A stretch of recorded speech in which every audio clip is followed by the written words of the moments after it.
guys, it's Ty and welcome back to my channel. So today I wanted to go ahead and talk about my top 5 best books of 2021. And I'm really excited to film this video because I love talking about books that are my favorites. So I was actually able to rank these from top to bottom. So I will be talking about my top 5 in order. So it was actually hard for me to put these in order, but I did actually sit down and really think about it. And it did take me a little while, but I will be talking about them in order from top to bottom. And I will also be mentioning my honorable mentions for this list. So I don't actually give out a lot of 5 stars like I used to. Back in the day, like when I first started really getting back into reading and I learned like what the little rating scale was and I got on Goodreads, it was like every time I would read something and I liked it, I would give it a 5 stars. Oh, I read that, I liked it, 5 stars. That was like with everything. And so I don't do that anymore. So I don't give a lot of 5 stars out. So I thought it would be kind of cool for me to at least mention all the books that I actually gave a 5 stars to. I don't have a lot here. I'm not going to actually break down like all the reasons why I gave it a 5 stars. I'm just gonna, show you guys real quick the books that I gave a 5 stars, quickly mention why, and then I will talk more in depth about my top 5. So we'll go ahead and start with my honorable mentions. And a quick note to all the books that I will be mentioning, I obviously have talked about these at some point on my channel, so I will have all those videos linked down below so that if you guys want to go back and check out my thoughts in detail, you will have the opportunity to do so. So those videos will be linked down in my description bar. So we'll go ahead and get started. So the first one here we have is The 12 Days of Christmas by Jenny Bayliss. I just really love this one. I felt like I don't read a lot of romance, so this one had everything that I was looking for. It just dealt with a girl who was on a dating site that set you up on 12 different dates, and she was the dates that she went on were wild and crazy. I enjoyed reading about those 12 different dates. I enjoyed the friendships that we got in this book, and I enjoyed the romance that she eventually ended up having in the end. This one we have is How to Fail at Flirting by Denise Williams. I really enjoyed this one. This one was a shocker. I did not go into this one expecting to enjoy this one as much as I did, but this one we are just following this woman who had gotten out of a really abusive relationship that was mental abuse and physical abuse, and she ends up finding love randomly one night, and so we're just following her as she is getting to know this new guy. Really enjoyed this one. Loved everything about this one. Loved her and her new guy. Love the fact that the new guy that she ended up falling in love with, he had his own set of issues, and I love that not everything in this book was perfect for him as well. So if you have not checked this book out, I definitely would give this one a try. The next one here we have is A Raven Song by T.J. Klune, and this is the second book in the Green Creek series. I've mentioned this a couple of times on my channel. Really love this series. Not going to go too much into any details about this one because it is the second book in the series. I am currently trying to complete this series in the year 2022, so I really enjoyed this one so far. Each book I believe I gave the first one 5 stars. If not 5 stars, it was at least 4 stars. But I enjoyed this one. Each book follows a different character in the series, but loved it just the same. The next one we have is Vicious by V.E. Schwab. This is actually a reread for me. I really loved the book the first time I read it. Really enjoyed this book the second time I read it because I tend to enjoy books the second time because I already know what's going to happen, so I'm not left in too much suspense. But I enjoyed following Victor and Eli's relationship even more in this one, and Victor is still my favorite character. I just really enjoyed this one. Can't really say the same about the second book in the series, but really enjoyed this one. The next one we have is The Well of Ascension by Brandon Sanderson. I freaking loved this book. I have its own separate review for this one, but I love this one. As you can see, I got really excited talking about this, but I love this book. Now, the first book in this series the Mistborn series. I was a little lukewarm about it. I felt like when I read that one, I just had to like it because everybody else liked it.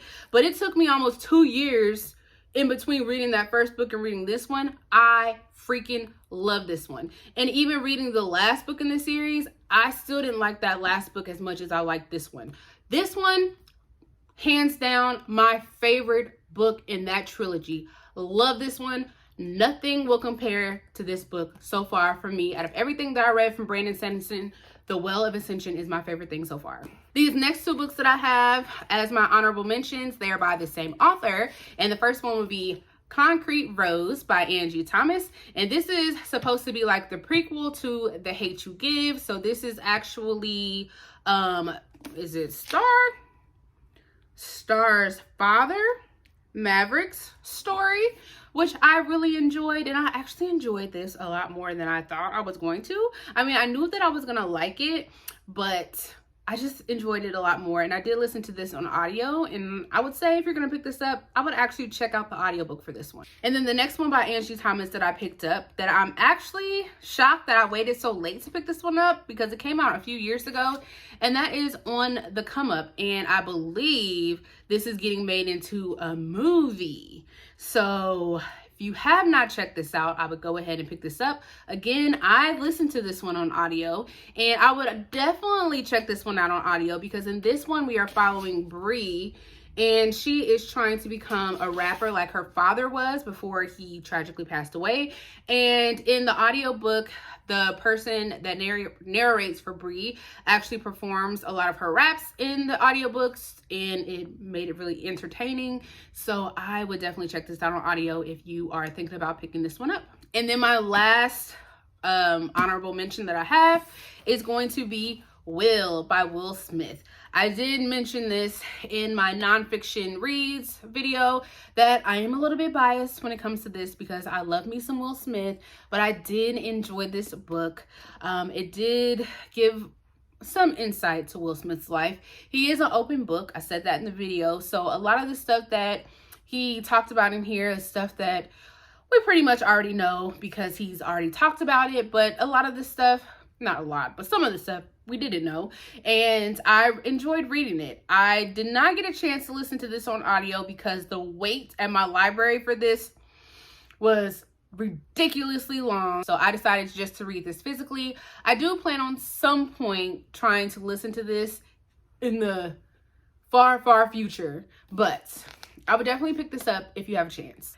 Now we will go ahead and get into my list of the top 5 books of 2021, and we will start with number 5. So number 5 on my list is actually going to be a series, which I do have that video, and this is actually a recent video, and I decided to include the whole series as a part of my number 5 because that entire series, actually all the books in that series got a 5-star rating for me, and that is rare that all the books in the series would get a 5 stars, and that is A Good Girl's Guide to Murder by Holly Jackson.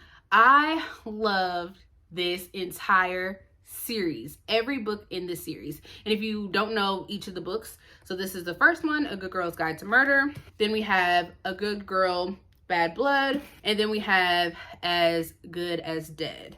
And I actually only listened to both of these on audio. When I first picked up the series, I read this one physically. I didn't think to listen to this on audio. It does have like a lot of mixed media. So if you have never heard of this series before, which you must be living under a rock, and I suggest you find yourself out from under it because you are really missing out. But this follows our main character by the name of Pip, and in this one she is a high school student and she is about to do her senior capstone project, and she is deciding to do her capstone project over a murder case over former students Andy Bell and Robbie Singh. She decides that she wants to try and figure out what exactly happened in regards to the murders of those 2 former students. And so the story kind of takes off from there. And this is told in different police interviews, text messages. It's told in like her capstone project. She has different lists. It has maps in here. We have interrogation interviews. It really benefits to listen to this on audio because it really brings the story to life, especially when you get to the other two books, because once you get to the other two books, she actually makes a podcast, which the podcast is called A Good Girl's Guide to Murder. And I really enjoy this series as a whole. I really enjoy Pip. I enjoy how the story evolves. Each story involves kind of like a new case, but once you get to the final book in the series, everything kind of ties back together. And it kind of seems like once you're done with like one story, you kind of like move on to the next, but it all comes back full circle. And I really like how the author did that. The one thing that I will say about this is that in the beginning of this book, and I mentioned it in like my review of the series as a whole, you kind of have to like take yourself out of this, because when it first starts, obviously we have Pip, who's in high school, and we have this high school girl that is trying to solve and reopen like a murder case, and she's doing things that normal high school students just would not do, and it just doesn't sound really believable. But if you just take yourself out of that and just enjoy the story for what it is, I think you would really enjoy these books just like I did. And I just really like the fact that for this to be a young adult like mystery thriller series, I could not freaking figure out like all of the plot twists that happened. I will say that I do think a lot of the twists that happened in these stories were kind of ridiculous. They were like really out there, and like at times I was like, what in the world? Like that would just never happen. But the way the author just made it make sense, because a lot of the time I feel like in mystery thrillers, like these authors will make something so they would just take something and bring it from left field that you would be like, wait, what? Like that would never happen. But then they don't even try to make it make sense. This author, even though she brings something from left field, she actually makes it make sense. So for that, I will give the author credit.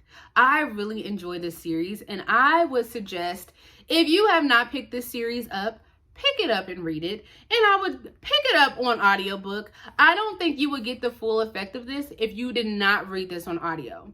I honestly feel like I need to go back and pick up this first one on audio to get the full effect, because I missed it on audio on the first one. But these other two, I did get the audio. I got the full effect on these last two. But this series is definitely a 5 out of 5, the whole thing. Number 4 on my list that I really enjoyed, that I feel like I'm really late to starting this series, but I'm so happy that I'm finally getting there, finally.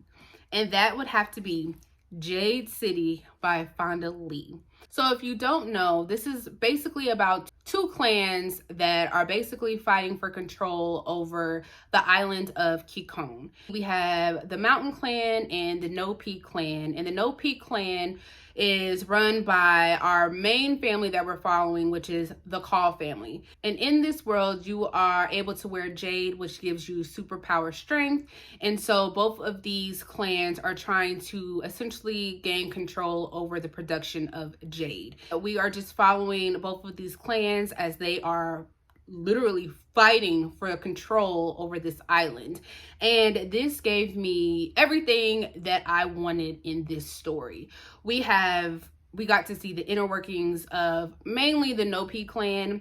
I'm hoping in the other stories we get to see more of the Mountain Clan, but we got to see the inner workings of the No Peak Clan. We had political intrigue, it had the family drama. We got to see how the jade works. We got to see kind of how they're trained with jade. This story just had everything that I wanted in there. There was not like a dull moment in the story. Even when we were getting backstories about each of the members of the families, when we were getting backstories about how the magic worked, when we were getting just general information about the world itself, everything in this story was just interesting to me, and I really enjoyed it. I was just mad at myself that it took me so long to pick this up, but I'm actually happy that I picked it up now when all the books are out in the series. Finally actually just published Jade Legacy, so I actually have all the books. So I cannot wait to go ahead and binge the rest of the series. I enjoyed this. I read this one kind of slow because I just wanted to savor it. I didn't want it to end, and I loved it.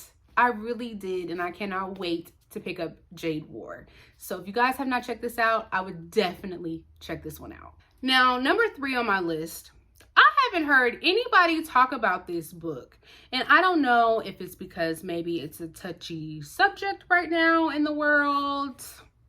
I'm not really sure, but if you have not picked this up, I definitely would. And that is The End of Men by Christina Sweeney-Baird. I hope I said her last name correctly.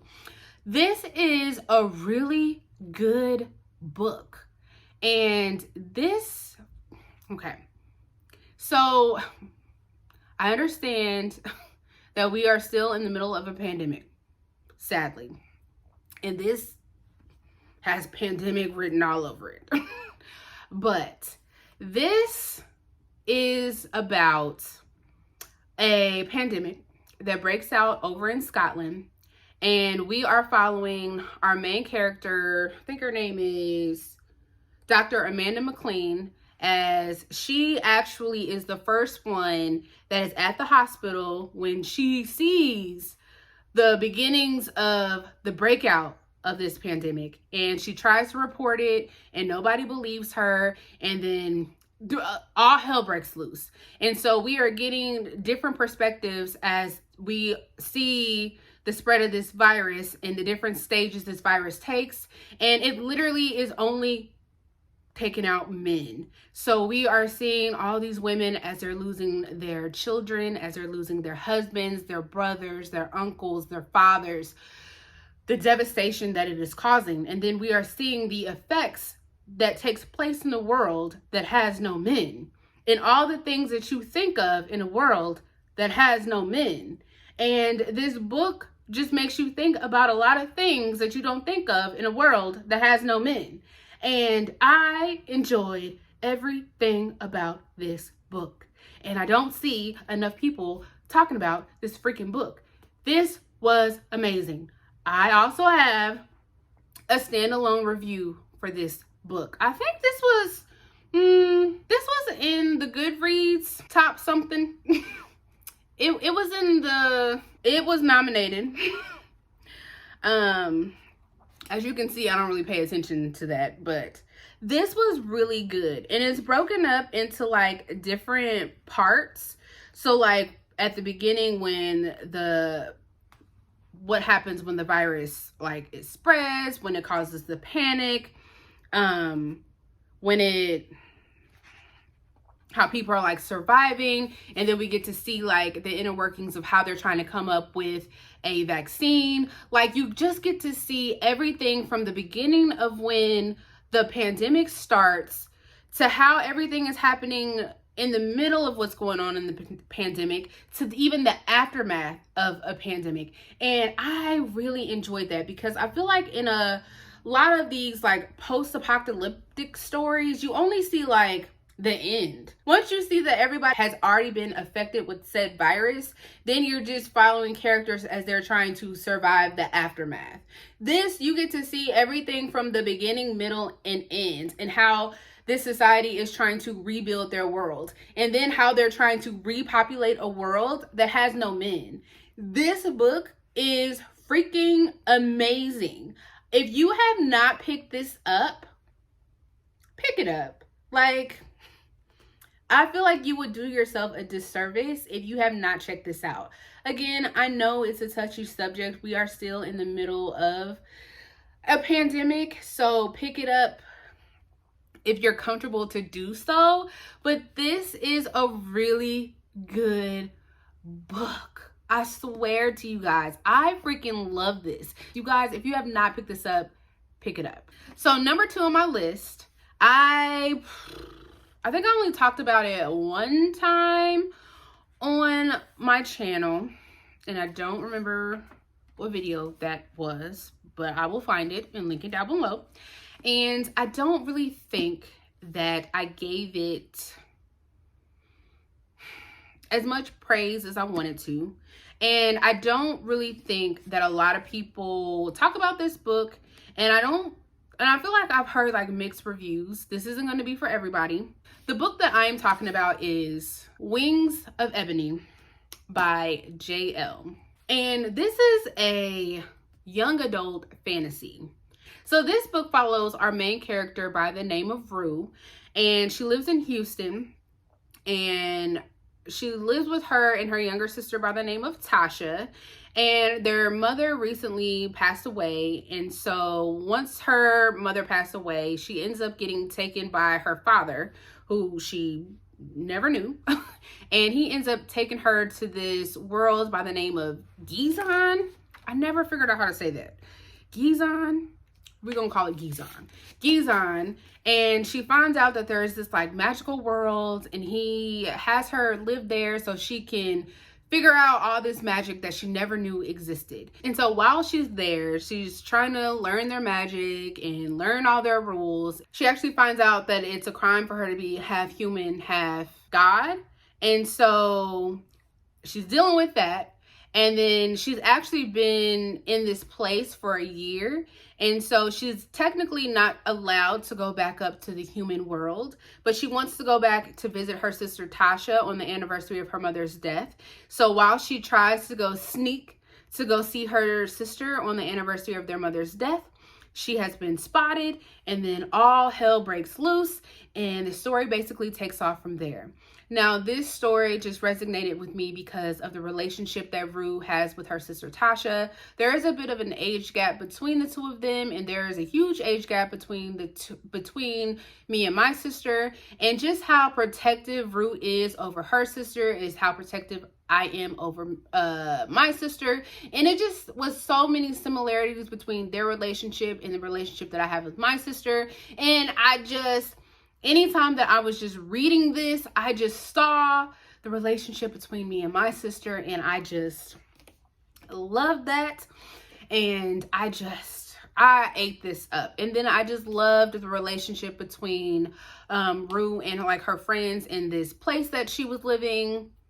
I'm just not even going to try to pronounce the name of the place that she was living. But she was trying to teach like the slang from Houston. She was trying to teach that to her friend because her friend was white, and the girl just wasn't getting it. And that was hilarious to me.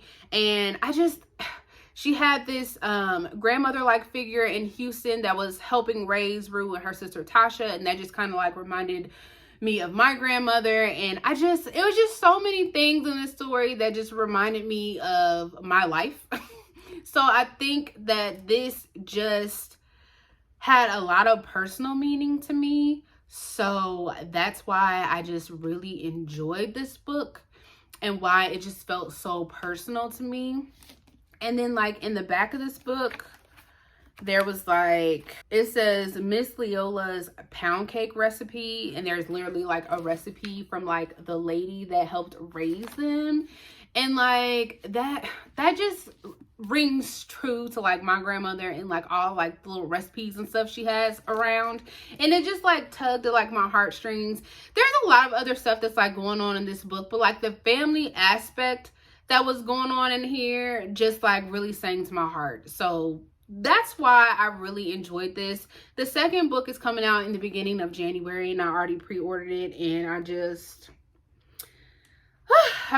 trying to see what that book is going to be about, and I really hope that I enjoyed it as much as I enjoyed this. I do feel like everything else in this book was good. Is this a perfect book?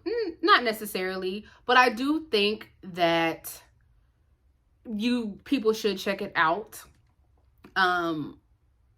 If you like young adult fantasy, if you like friendships, if you like family aspects and stories, if you like magic systems, if you like that kind of stuff in your books, you're gonna like this. So I would definitely still check this out. it resonated with me, so I enjoyed it. So the number one book on my channel, and I do have an individual review for this because I did nothing but sing this book's praises, and it should be nobody's surprise that I enjoyed this book. Even though I think I only mentioned this book once, but I think I've recommended this book to people. I think I've even said this book should be made into a movie. I think other people said this book should be made into a movie. This book almost made me cry at the end, and I don't cry. I'm not a crier. No books make me cry, but a tear almost popped out of my eyeball at the end of this. And that book would be Razorblade Tears by S.A. Cosby. I even had to go out and buy his other books because I enjoyed this book so much. And this book is about our two main characters, Ike, who's black, and Buddy Lee, who is white, and both of their sons, who are gay, are married to each other, and they have been brutally murdered. And both of these guys, Ike and Buddy Lee, are ex-cons, and they decide that they are going to take the law into their hands, and they're going to find out who has killed their sons.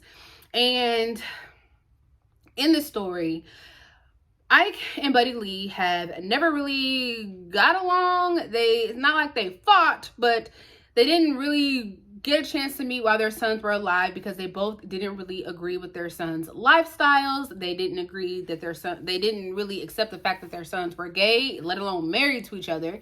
So after their sons were brutally murdered, it actually brought the two fathers together because they both wanted to figure out what happened to their sons. So not only did they have to get over the fact that their sons were both dead, they also had to learn all about their son's past, and they had to finally accept the fact that their sons were gay and deal with that. And then they also had to deal with a lot of racial tensions, and this book just touched on a lot of things, and I loved everything about this story. I loved their budding friendship because they are so different. You had Ike, who was like this big buff, I feel like he's like this big, tall, 350-pound man. And then you had like Buddy Lee, who's like this skinny, lanky white man. And oh my gosh, I just love their banter with each other, their friendship that they had with each other, and just like their conversations that they had, and how like Ike just had to teach Buddy Lee so much stuff because Buddy Lee literally did live in a trailer park, and he was just so ignorant to like a lot of the things that he would say. And like they both had a lot to learn about the LGBT community because they just didn't know a lot of things, and they were out here fighting crime, and it read like a movie, and it was a lot of stuff going on, and a lot of people were getting shot up and killed, and it was a lot of stuff was happening in this book, and the ending of it just almost made me cry. I love this. I loved it so much. And I almost did not get this from Book of the Month because I never heard of it. I never heard of this author. I just picked it up on a whim because I was like, well, let me just get something that I've never heard of. And I need to start doing that a lot more. I love this. If you have not picked this up, you need to now, because this was amazing. I do have 2 other books by him, Blacktop Wasteland and something else that I cannot think of what it is, but I got it. And I plan on reading those. But this was amazing. I cannot sing its praises. This will not let you down. There was not a dull moment. It was fast paced. It had you laughing. It had you crying. It had you upset. It had everything, every emotion that you could possibly have in a book. This gave it to you. Pick this one up. Well, guys, that is all that I have. Those were my top 5 books of 2021. I will have my worst books of 2021 and the books that I DNF'd in 2021 linked down below in my description. I will also have any of the videos that have to do with any of the books that I have talked about, whether that was my top 5 books or the books that I talked about in my honorable mentions. I will have those videos linked down below. And I will see you guys next time. Bye.